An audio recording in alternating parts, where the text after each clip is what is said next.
Hi, this is Marcus Fairs, broadcasting live from the Dezeen studio in London. Today we're discussing waste and sustainability in a talk called Valued or Wasted, 4 perspectives on making a sustainable impact, which is being produced in collaboration with Material Lab. I'm joined by 4 speakers who are all trying to bring about a more sustainable future.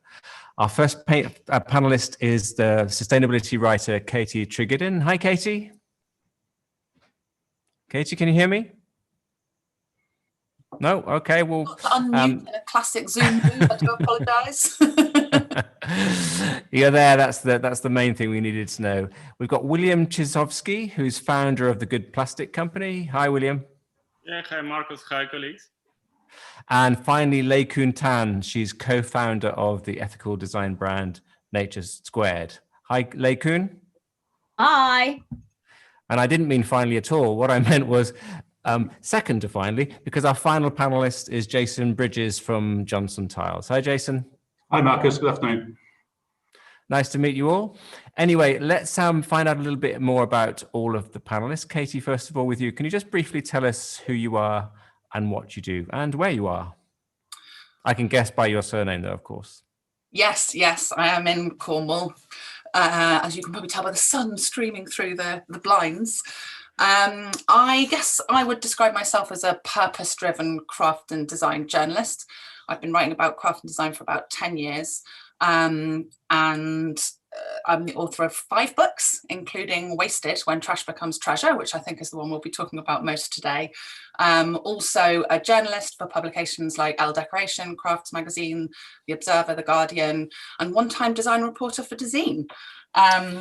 And also I'm a keynote speaker. So the most recent talk I delivered was the closing keynote for the 10th annual Vancouver Zero Waste Conference. Yeah, and it's a few years ago now that you used to work for us, and I was looking back through the pieces you wrote for us, and oh my God, we got you to do all kinds of reports on things that are most unsustainable. So maybe that was part of the trigger for you to moving into a more sustainability-oriented type of journalism. Well, I can't remember the specifics, but it was definitely a fantastic training. I can remember certainly learning how to write proper design journalism when I was there. So thank you, Marcus. You're very welcome. William, tell us a little bit about yourself and where you are and what you do. I'm based in Amsterdam. So actually my goal of my team was to find solution for 400 millions of plastic waste ton, and we were looking what to do with this problem, how to fight this problem. And finally, we decided to create a company called the Good Plastic Company. It's quite young company, 2 years old, but at the same time, we already have 5 locations, and next year, we're expecting to open even more. So I think next year, we are going to be the largest company in our area who are producing panels out of recycled plastic. And it looks like you're at the office or at the recycling factory at the moment. There's all these kind of plastic tubs full of, I presume, recycled plastic or plastic that's about to be recycled. Yeah, exactly. So this is our showroom. Yeah, it's in the 2nd floor of the factory. Yeah, we have plastic panels. We have waste, a lot of waste. It's actually not waste, but resources. And we are playing with these resources to make beautiful product. Great. And now you, Koon, tell us a little bit about yourself and what you do and where you are. Okay, so I'm Koon. 20 years ago, I co-founded Nature Squared, and that was after a career in finance in the city. So we founded the company really to make a contribution, however small, to sustainable development. So we take waste, sustainable materials, natural materials, and turn them into solid surfacings. And I came across your company last year when I walked into the Rossana Orlandi showroom in Milan, and Bethan Gray was there with, which I thought was a really amazing collaboration actually with your company, where she was taking seashells and things like that and using them to make coverings for furniture. That's right. Bethan made really imaginative use of our goose feathers, waste pheasant feathers. We have a real feather thing going at the moment. Well, the last 2 or 3 years, we did this amazing dashboard for Rolls-Royce for their Phantoms. which was out of natural rooster feathers. We love taking something that's really humble, that's waste, and transforming it into something that's really luxurious, because as much as anything, we feel that having something that's luxurious kind of breaks the paradigm of what waste can become. Great. So Katie does words, William does plastic, you do feathers and shells, and finally Jason, tiles. Tell us a little bit about yourself, Jason, and what you do. Thanks, Marcus. I'm Jason Bridges. I'm Head of Procurement and Production Support at Johnson Tiles. We're the last remaining volume tile manufacturer in the UK. I've been with Johnson's for 20 years, and during that time, a key element of what I do has been the driving force of our sustainability strategy, keeping us moving forward on reducing environmental impact. And this talk is produced in collaboration with Material Lab, and Material Lab is an initiative by Johnson Tiles, I think. Correct, yes. It was set up by us, struggling to think how many years ago, but yeah, it's a key part of our structure. I'm sure we'll hear a bit more about that in a minute. Anyway, let's go back to Katie. Katie, do you want to fire up your short presentation and tell us a little bit more about your work in this area?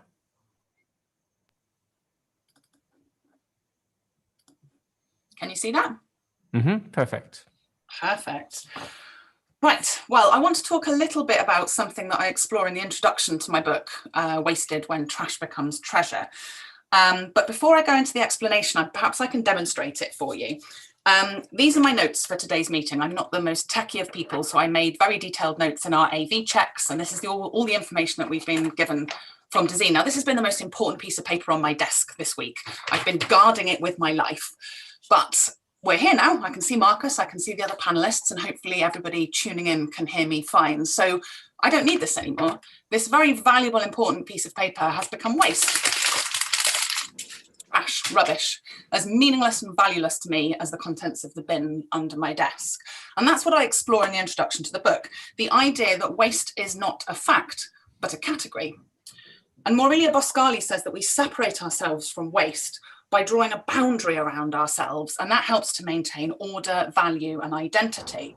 But once something crosses that boundary, once it becomes lost, ugly, wayward, leaking, broken, unfashionable, truly abject, or simply unwanted, it's labelled as waste. And it's this reclassification that makes it waste. And at that point, it's deemed dirty, unhygienic, and pathogenic. And it's this self-generated revulsion that drives our desire to be rid of it. So let me give you another example, and this one didn't make it into the book. At some point during my research of the book, I was eating baked beans on toast for my lunch. So I'm eating this stuff, right? Clearly, I think it's okay. I'm putting it in my mouth. And then 5 minutes later, I'm scraping the leftovers into the bin, and I got a bit of bean juice on my finger. And I kid you not, this was my reaction. Ugh! And I suddenly stopped myself and thought, how have I gone from putting this stuff in my mouth to thinking it's so disgusting that I want it off my finger? And it was because I'd reclassified it from food to waste. And I think that's a really visceral example of this idea that waste is not a fact, but a category. But it's not all bad news. If we can recategorize once valuable materials as waste, we can also recategorize waste as valuable new raw materials. And that's exactly what the 30 designers and makers in my book are doing. And the project that Marcus mentioned that Lei Tan and Bethan Gray collaborated on is one of the projects in my book. By going plastic free, Johnson Tiles are helping to eliminate this problem.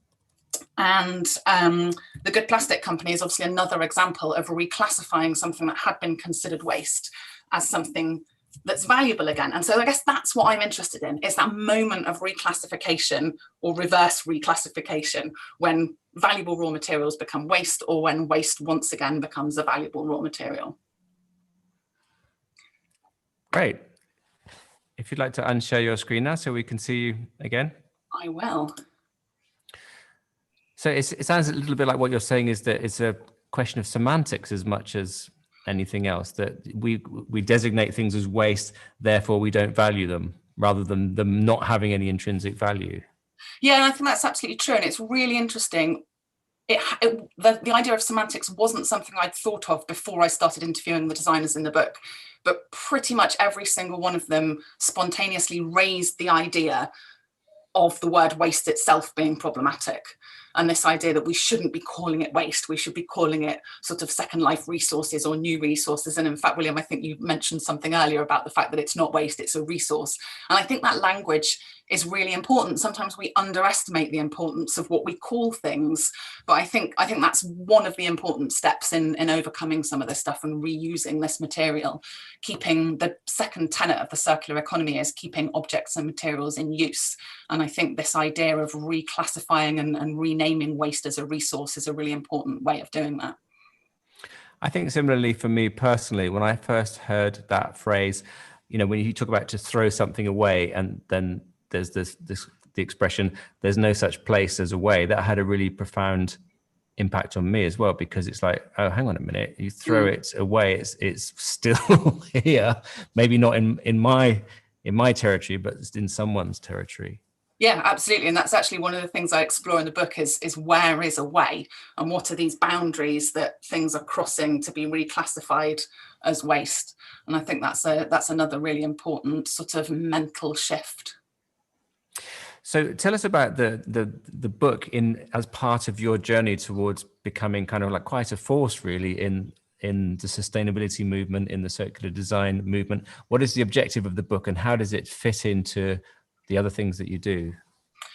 Well, as I said, I've been writing about craft and design for about 10 years now, and I've always had a sort of very purpose-driven motivation. So I've always written about craft and design that do good. But I guess a few years ago, I started questioning what that good was. What were the good, these things I was writing about were doing, and how was I doing good in writing about them? And so I went off to do a master's in history of design, and I set myself the question to guide my studies: can craft save the world? Which seems like a slightly ridiculous question. But actually I ended up writing papers on biofactor, on the plastics crisis, obviously on waste, and realised that craft's got a really important part to play in the transition to the circular economy. So if we look at the three tenets of the circular economy, they are designing out waste. Up to 80% of the impact of an object is baked in at design stage. So clearly design's got a really big part to play. Keeping materials and objects in use, and that's things like reusing waste, but also repair, which I think is a really important craft in its own right. And finally, regenerating natural systems. And I think a lot of the work that Koon does has that aspect baked in as well. So in answer to a question about where my book fits into all of that, I just finished my master's with this idea to write this sweeping great book about all of these things. And my publisher came to me and said, do you want to write a book about waste? And I was just like, yeah, do I? So I see this as the first of many books that explore this much broader area of the role that craft can play in the circular economy. And I think this is just one part that craft and design can play. And finally, before we move on to William, you posed the question, can craft save the world? And what's the answer? Can it? Not on its own, but yeah, absolutely. I think it's got a really big part to play. And I think that's partly about craft itself, but I think it's also about the worldviews and behaviours of people who practice craft. So that there tends to be a sense of collaboration. Even if you think about the sort of lone studio potter, which is often our image of craft, there's still collaboration there. Craft tends to be taught hand to hand. So you have a sort of apprenticeship often, and there are relationships with the materials and with the people buying those products. So there's a real sense of collaboration in craft, which I think is going to be hugely important to moving towards a circular economy. And if you look at the makers in the book, most of them are collaborating with big brands to understand their waste streams, or with scientists and technologists and engineers to scale up their ideas. I also think that craft tends to be closer to the natural systems within our natural environment. So craftsmen are often monomaterialistic, and a lot of the problems we have with things that can't be recycled is where lots of different materials have been stuck together in a way that means they can't be undone. And I think that sort of monomaterialistic approach also gives craftspeople a huge respect for their material and where it comes from.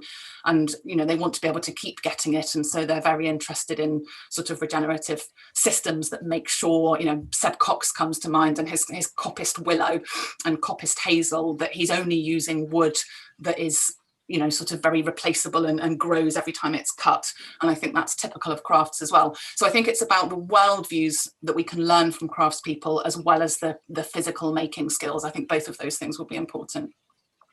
Brilliant. Thanks very much. So William, do you want to give us your little talk now? Yeah, sure.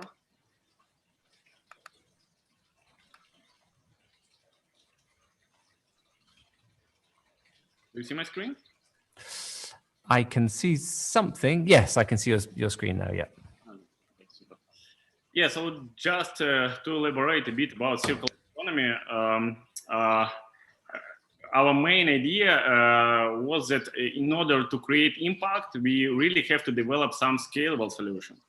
And we have started our business, as I said, about 2 years ago. But first year we spent for developing the right equipment, because in order to recycle plastic, you really need quite good technology. And before we made some analysis, and we didn't find really right equipment, which is scalable, which is easy enough to work, and which can provide good quality of material.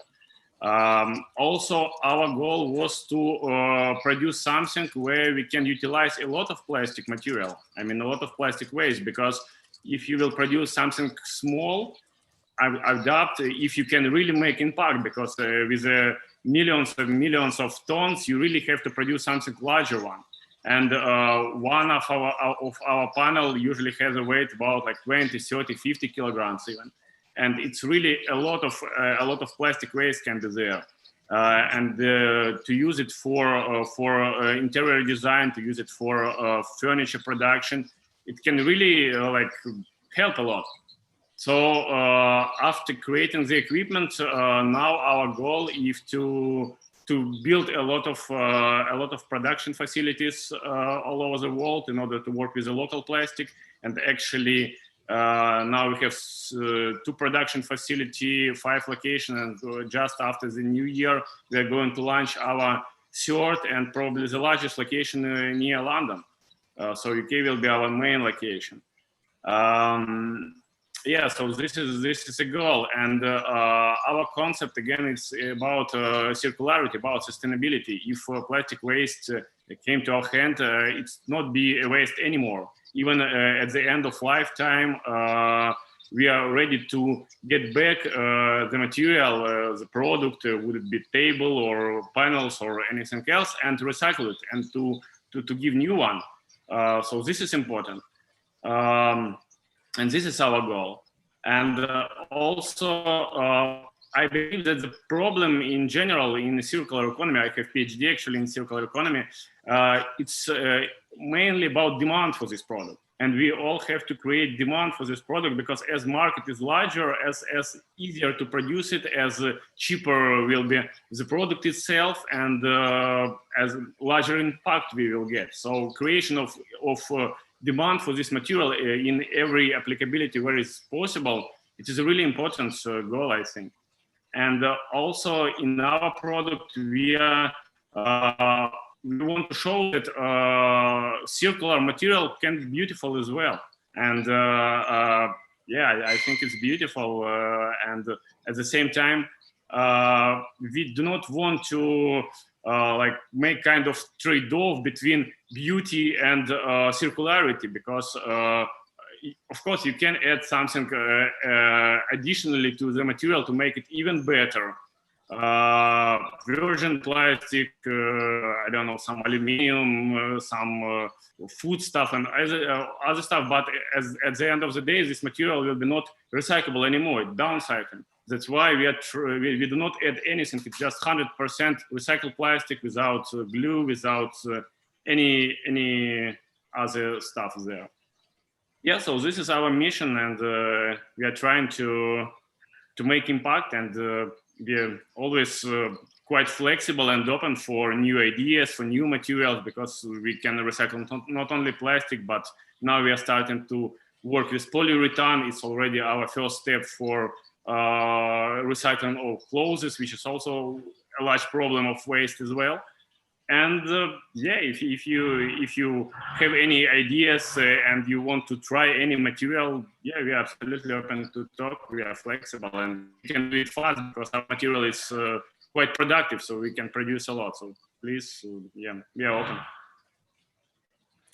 Thanks a lot, William. If you could just unshare your screen now. Yeah.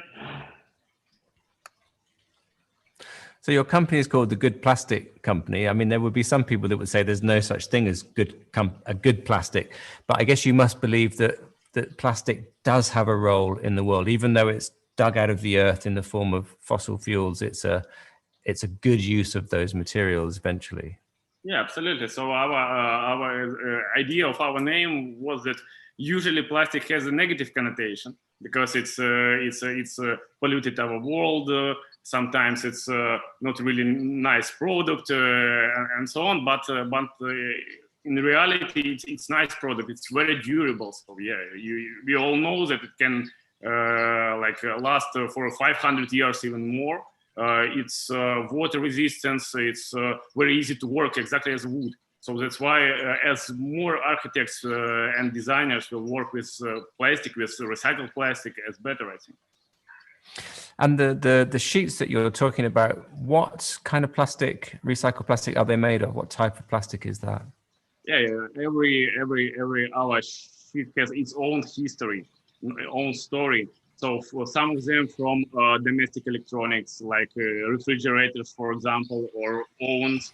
Some from computer keyboard and mouse, some from single-use cutleries, some from film spoons. So many different stuff was before.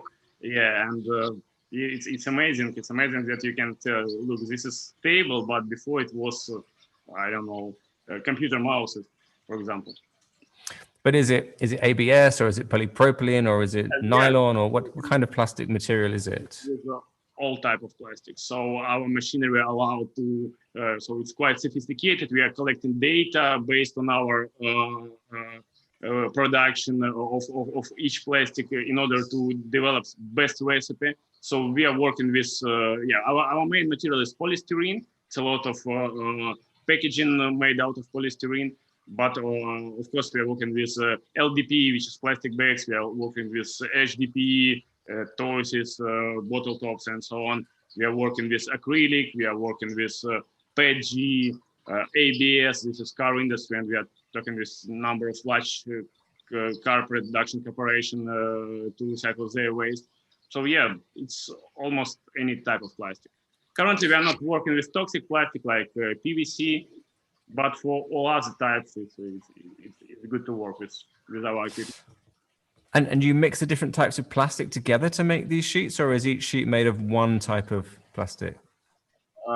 Each sheet made from one type of plastic, because if you will mix it, it's difficult to recycle it in the future. That's why we do not want to downgrade our product. So it's like 100% PS or 100% HDP or 100% PP.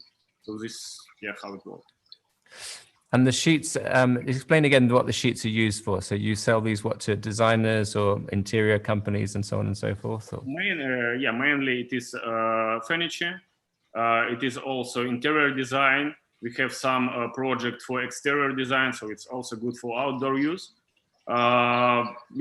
Just a couple of weeks ago, we run our new branch called Good Plastic Things. And we would like to not only produce raw material as a sheets, but also end product, just to show people what you can do with this. So this our branch, Good Plastic Things, will produce like different stuff like tables, coat hangers. For example, for fashion industry, they create a lot of waste. So we are producing coat hangers out of recycled plastic as well.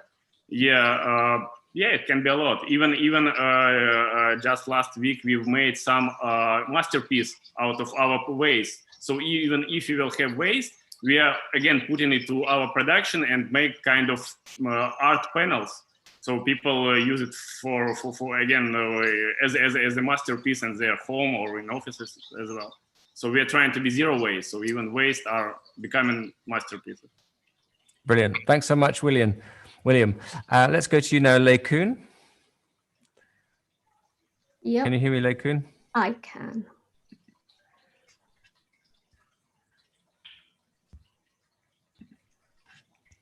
Right, can you hear me?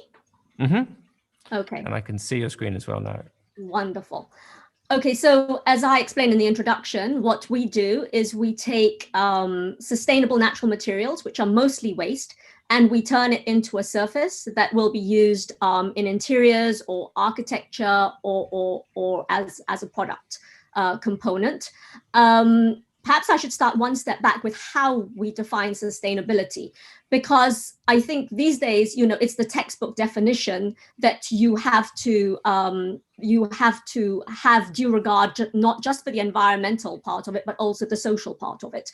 But I'll tell you that when we started 20 years ago, that was not the case. I mean, obviously discussions around sustainability were really not had in the way, thankfully, they are today. So what we do is we start with the communities we want to support, and we say, what is their waste? What are their waste streams? How can we divert them? And then what can we do with them?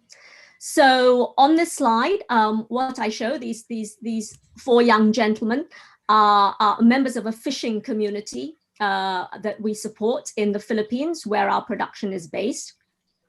And they have various waste products, but one of them is eggshell. And I love talking about eggshell because it's a ubiquitous material. We're all familiar with it, and we all chuck it away without a thought. There you see a picture of a landfill site that is literally the one on the doorstep of one of our production facilities, and it's the one from which we try and divert as much waste as possible. And the reason for organic natural waste is, as I'm sure many of you are aware, organic waste produces methane, and methane is 27 times more dangerous as a greenhouse gas than carbon dioxide. So that's our objective. And the question is, what are we doing with, for example, these eggshells? Historically, we have taken them and we have inlaid them. And eggshell inlay is a heritage skill in East Asia. We've done it forever, but we've done it as little birds and cute little butterflies, and you maybe use 2 eggshells or something. But historically, we've tried to do that on a much larger scale, and it's very time consuming, which is great for the job creation piece of our mission and elevating the skills of craft. Katie talked about craft saving the world. Well, we've brought our craftsmen on in the last 20 years to, I would say, a never before seen level of skill. But the issue we were grappling with is how to use more eggshell. So for the last year, what we've been doing is trying to make a moldable material out of it. And I'm really, really pleased. Next year we will launch this, but we have managed to make a material with the eggshell where we can make tiles for walls, for floors, as 3D moldable applications. And this will use a lot more, you can imagine, than the volume of eggshell, less time, which also increases the productivity. And we have an internal project that we call Project Wellspring, where we are doing this with each category of natural material that we work with. And we work with a massive, massive range of natural materials. So, anything from fruit skins to porcupine quills to natural fibers to seashells, lots of different things, because as I said, our starting point are the communities that we want to support. Because here's the thing, you can't say to people, I want you to be environmentally more responsible, because if you don't give them an alternative to their normal practices, then they can't come up with those solutions for themselves. You have to give them an alternative way, and then you can start the dialogue. So going back to my 4 young men there, they live in an area where there's huge overfishing, and there are marine protected areas around them. But guess what? The poaching in those marine protected areas is huge.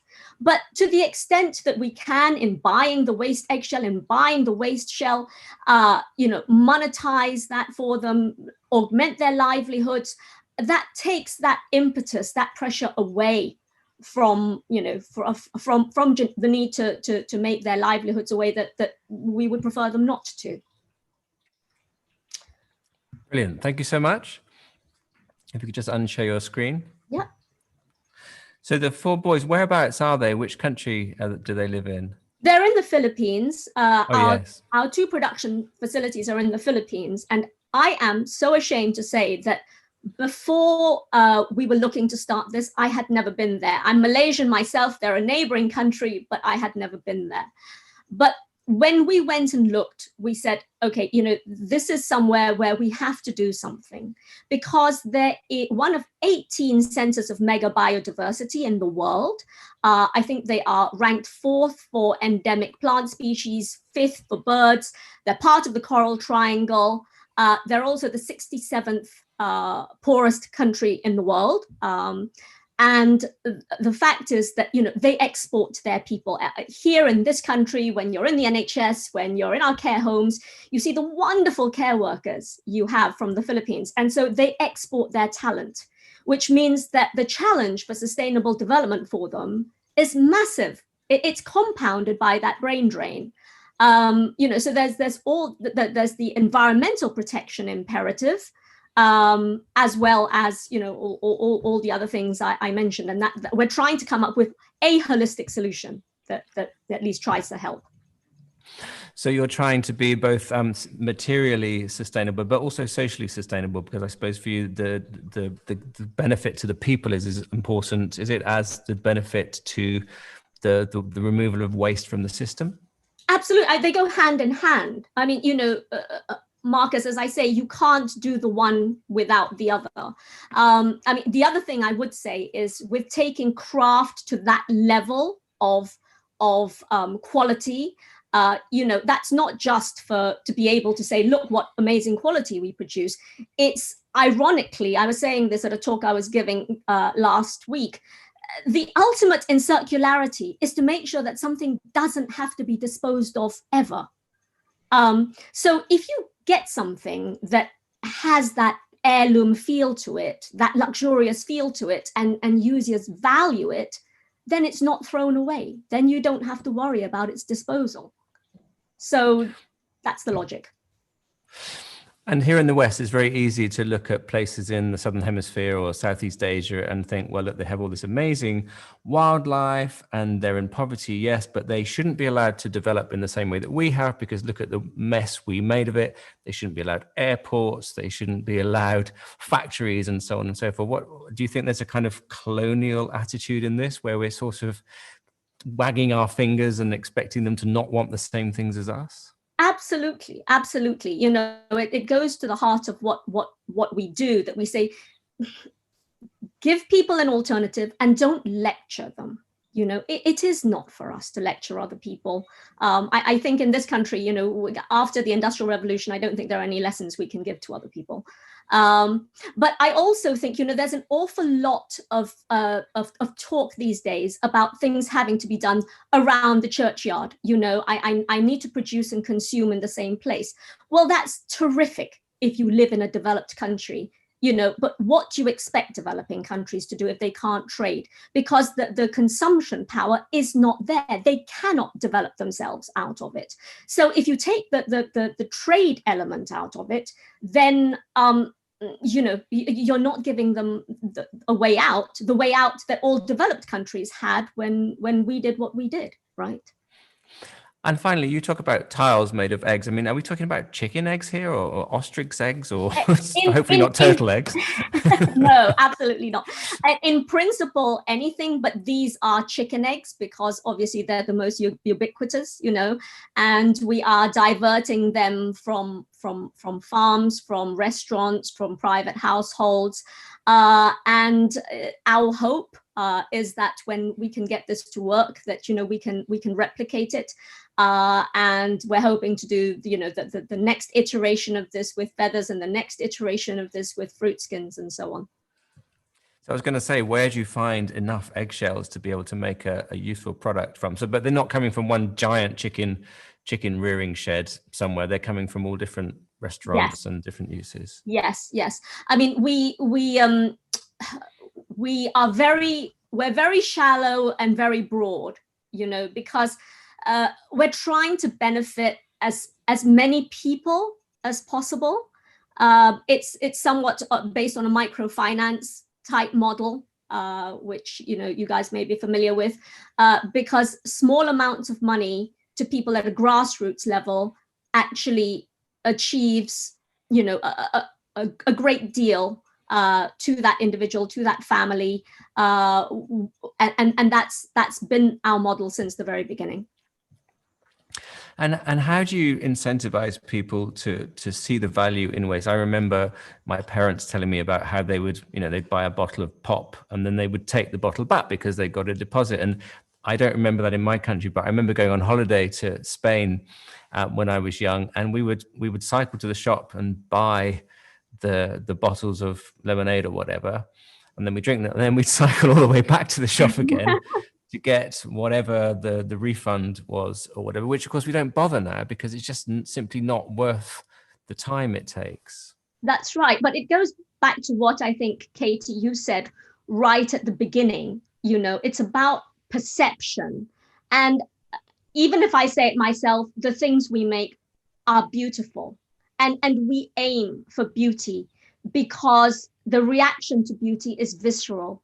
And the reaction to quality is visceral. So when you see something and when you hold it and it's precious and you go, wow, this is amazing, they don't immediately say, oh, wow, this is made of, fruit skins. They go, wow, this is amazingly beautiful.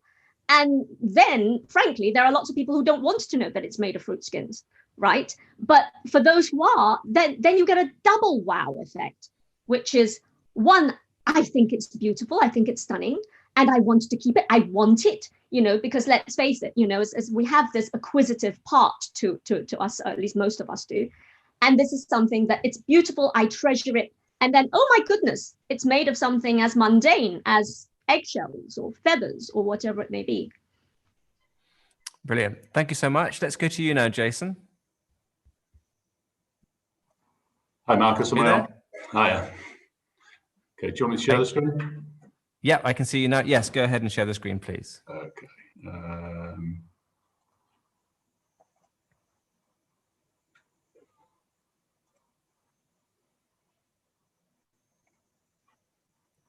Does that work? That's it. Marcus? Yeah. Okay, great. Thanks, Marcus. It's been really interesting hearing about everybody's journey so far. At Johnson Tiles, we faced our own unique challenges. We've been assessing and developing our operations and business practices for many, many years now, with a focus on reducing our environmental impact. But as a large-scale manufacturer, owned by a PLC also, it has to be a step change. Much like Koon and the other speakers today, personally, I'm driven by a strong environmental ethos. As head of procurement, I'm always seeking better ways to operate across every aspect of our business, not just what we buy. And we're not driven just by the legislation that we need to satisfy, but really it's a drive to improve and maintain our commercial viability in the UK by being environmental leaders. We're committed to the UK 100%. At the heart of our company culture is a commitment to building a sustainable business that supports our communities, protects the global environment and serves our customer with a really high quality British made product. In common with the Good Plastic Company, we manufacture in market using locally sourced materials. But being the UK manufacturer comes with its own environmental challenges. We need to reduce the impact of our operations on the environment while remaining sustainable as a business. And also we need to make a high quality product that's consistent at scale.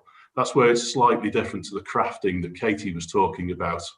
Our expectation is 100% consistency, 100% of the time. The biggest challenge we tackled this year, as Katie sort of mentioned earlier, was our commitment to remove all single-use plastic packaging from our UK manufacturing process. From a personal point of view, I've made many changes in our family life to avoid the use of plastic packaging, and I'd always felt a bit uncomfortable with purchasing of over 100 tons of single-use plastics per year. So the challenge for us was to find an alternative way. We set an ambitious goal to go plastic free in 1 year. We actually achieved it in 10 months. The key challenges to delivering this were, firstly, we had to find a supplier that would take us seriously, to understand the nuances of our industry and innovate with us.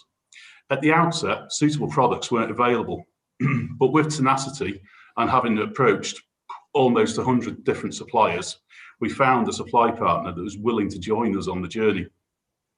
Through our joint commitment, we developed a suitable product that achieved the goal and was operationally and commercially viable.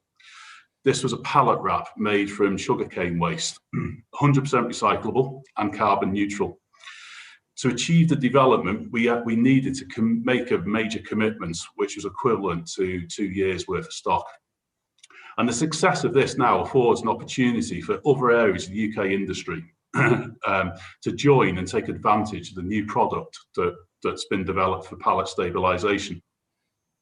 The second challenge was change management in a high volume operation. The need to get all internal stakeholders across the business on board, our manufacturing teams, warehousing teams, through to our sales teams. This was achieved by forming a cross-functional team, bringing in expertise from all the key areas in the business to ensure that we successfully implemented this at the first. The next goal is to recover used packaging from our customers to close the recycling loop and ensure as much packaging as possible that leaves Johnson Tiles is recycled and reused time and time again. We're currently under a pilot project with this, and we need the collaboration of our customer base to achieve what we hope will become a circular economy on packaging from ourselves. Thank you very much. Should be back with you. Thanks, Jason. Okay. So this drive to eliminate single-use plastic, have you eliminated all plastic, all fossil fuel plastic, or just single-use parts of? It's all single-use plastic and also all fossil. So yeah, all single-use plastic has been eliminated. Sorry, yeah.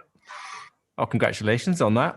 And was that driven by your customers or driven by the company? And then do the customers, do you think that makes you a more appealing company to deal with in terms of the customers? Or are they really not caring? You're trying to take them with you. Where do you think the clientele are on this? It was driven by the company. It's an internal strategy, which is in line with our sort of year on year, month on month, that we look for new ways to reduce the impact we have on the environment to be a greener company.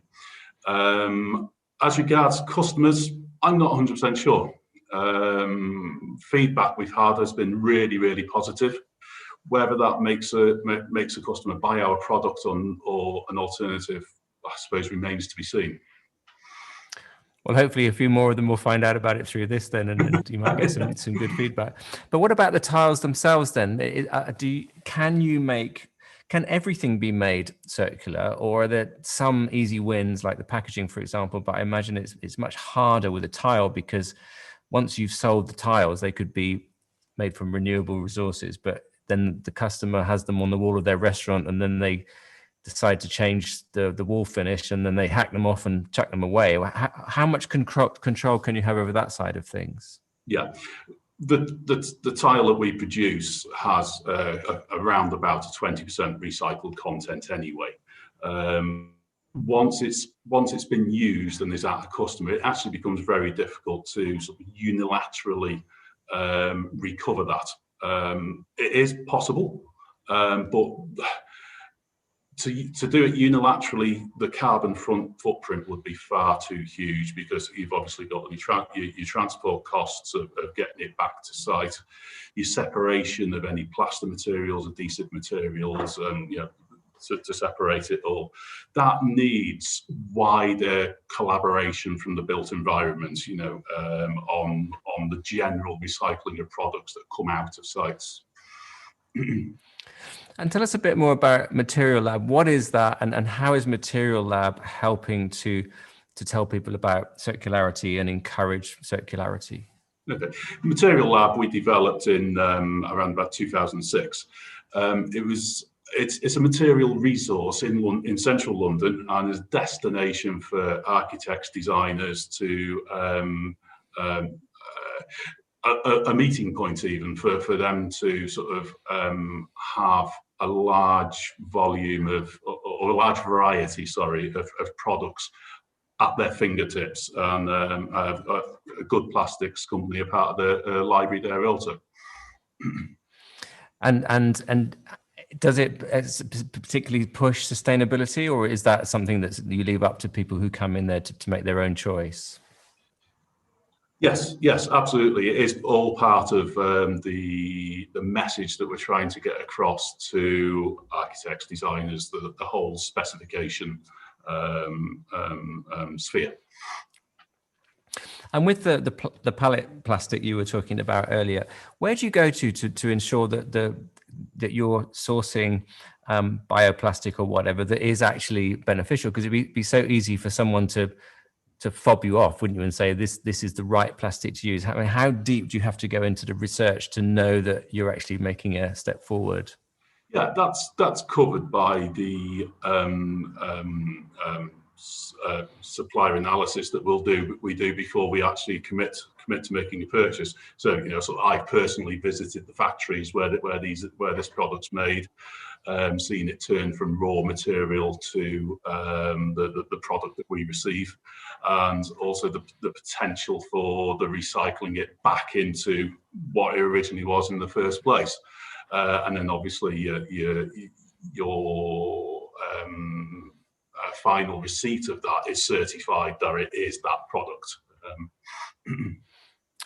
Okay, let's move on to bring everyone into the discussion. I'd like to ask you all a couple of questions.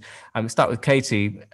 How much, in your view, do you think the architecture and design world, because most of our audience will be in the architecture and design world, how much power do they have to change the way that materials are used? And how can we encourage them to make good choices that help circularity? If you could ask that to Katie, first of all. Yeah, I mean, I think the architecture and design world has a huge role to play here. I mentioned a statistic earlier that up to 80% of the environmental impact of a product is baked in at design stage. And I actually spoke to the person recently who came up with that statistic and did the analysis for the Ellen MacArthur Foundation. And he said in reality, it's probably more like 90+%, but 80 was a number they felt they could absolutely verify. So, I mean, that's huge, right?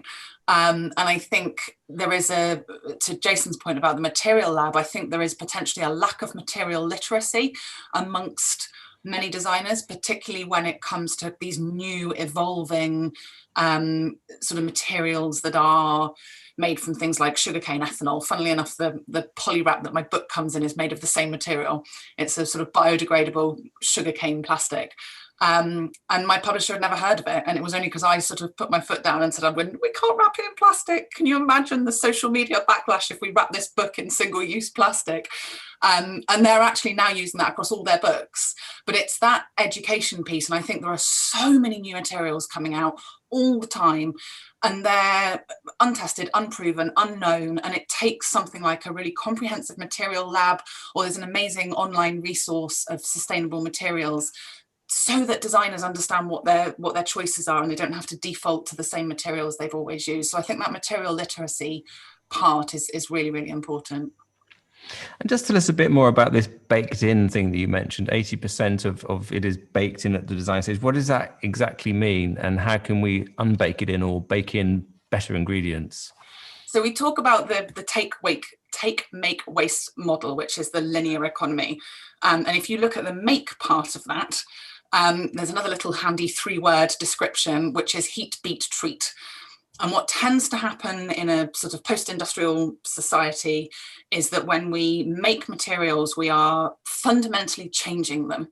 So whereas before the Industrial Revolution, things remained recognizably animal, vegetable, or mineral, and at the end of their lives, which were much longer than they are now because we would repair things, those things could go back into the earth and regenerate natural systems. They would rot and provide nutrients for other things. the way we make things these days, we're heating materials, beating them or treating them with chemicals and changing their composition fundamentally. We're also gluing lots of different materials together. So the reason that trainers are so difficult to recycle is they've got so many different materials stuck together in a way that they can't be separated, which means that when they go back into the natural environment, they can't just rot and provide nutrients for new things to grow. And so these are the sort of things we need to be thinking about at design stage. And one of the things designers often say to me, well, I don't have to worry about that because I've designed a piece. And actually, Koon, you touched on this idea. I've designed a piece that's going to last for hundreds of years and be passed down through generations. And my question is always, great, then what? And I think it's amazing how many of the designers in my book even who are using waste, who are very much trying to become part of the circular economy, hadn't thought about what would happen to that product afterwards, and so I think these are all questions we've got to start asking at design stage. I think the brief has to be much more, we've always had this thing of who the target audience is, what it's going to be used for, what has this product got to do. But I think there then needs to be a part of the design brief that says, and then what? What happens to this product? Is it designed for disassembly? Can it be taken apart? Can it be recycled? Can it be repaired? There's a big sort of right to repair movement at the moment that's saying, we have to have objects that we can get at and repair to extend their life. And all of these decisions are taken when we're designing objects. There's not much you can do once those objects are out in the world. So I think there's a huge role for designers, craftspeople, architects, all of our industry to really start thinking about this stuff. Brilliant. Same question to you, William. How much leverage do architects and designers have, and how can they be helped to make better choices? I think designers, architects, they're kind of influencers. And they're first who are trying to make something experimental, something new, and then a larger company follow them. That's why it's really important to be the first and to try something new, because it's really revolutionary material. And for now, recycled plastic is something quite unique, but I have a hope that in the future, I don't know, 5-10 years, it would be absolutely normal material, standard material, and people will use much more recycled plastic instead of virgin plastic, or to use recycled plastic instead of wood, let's say, because wood is also creates some problem. And so this is important. And also, unfortunately, a lot of companies, especially large companies, are doing kind of like greenwashing, and they're saying that they're circular, they're sustainable, but if you think deeper, it's not really true. And that's why I think we should act now, and we should show by action how it's possible to use recycled material. That's why I think it's really important it's really important to involve society to usage of such material. Actually, we've got a question from a viewer about greenwashing, which if we've got time, I'll ask a bit later on. But you mentioned just now, you said that wood has problems. I mean, I think most people would assume that natural materials are always good, whereas synthetic, processed, artificial materials are always bad from a green point of view. It's not quite as simple as that, is it? Yeah, absolutely. Because, for example, again, to produce something out of wood, you have to cut trees, and we all have CO2 issues, and forests help us to solve this problem. And also, wood is not really durable material, and you have to replace it again. So lifetime of wood product can be 3, 5, 10 years. Plastic can be much more longer. That's why it's also much better to use something which already taken from the earth, resources taken from our planet, instead of just cut something. So that's why it's a really big problem with wood, especially in Amazonia forests and other places. Well, I suppose it depends what you're using the wood for. I mean, there's lots of houses in this country that have been around for hundreds and hundreds of years that are made of wood. But I suppose more everyday things aren't going to last so much longer. Koon, what about you? What is the same question really about the influence that architects and designers have, and how can we encourage them to have more leverage? Well, I would echo what Katie and William have already said. I mean, they clearly are very influential. Education, I think, is a large part of it. If I look back over the last 20 years compared to, the sorts of dialogues we were having then and now, it's like night and day. I would also pick up on a point that Katie made, which is indeed you must put it in at the design stage. For example, we are trying to move to natural dyes, and again, it's not that natural is always better than synthetic. That's not the point. But the fact is that if you give designers a choice where they are choosing, amongst relatively safer, better, whatever the word is, products than not, then you raise the game overall, right? Because they have a wider choice of things that they would like that already encompass or embody the right stuff, as it were. Thank you. Jason, same question to you. Thanks, Marcus. Really the same as Koon was saying, it's education and collaboration where architects and designers really need to understand what they're specifying and where it comes from and the effect it has. If you look at the Johnson Tiles situation, we manufacture in the UK, we use local raw materials, we're very sensitive to the impact that we have environmentally and from a sustainable point of view, and really is to promote that working together with the built environment to close the loop as much as we can on the reuse, recycle of waste products. Great. Let's go to this question from one of our viewers then. William question for William. A question for William from Victoria Siadova on Facebook. William, what do you think about greenwashing?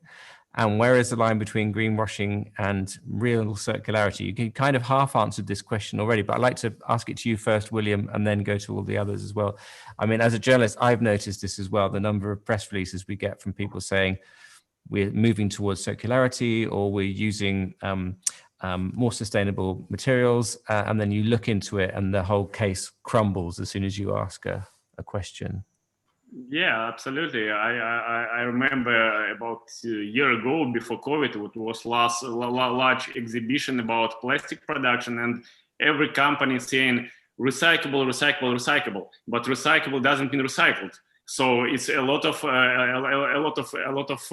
stuff around here. Then large companies try to get some positive feedback from their customers and trying to say, yeah, you can recycle it in the future, but how to recycle? Who will recycle? And all other stuff, it's still unknown.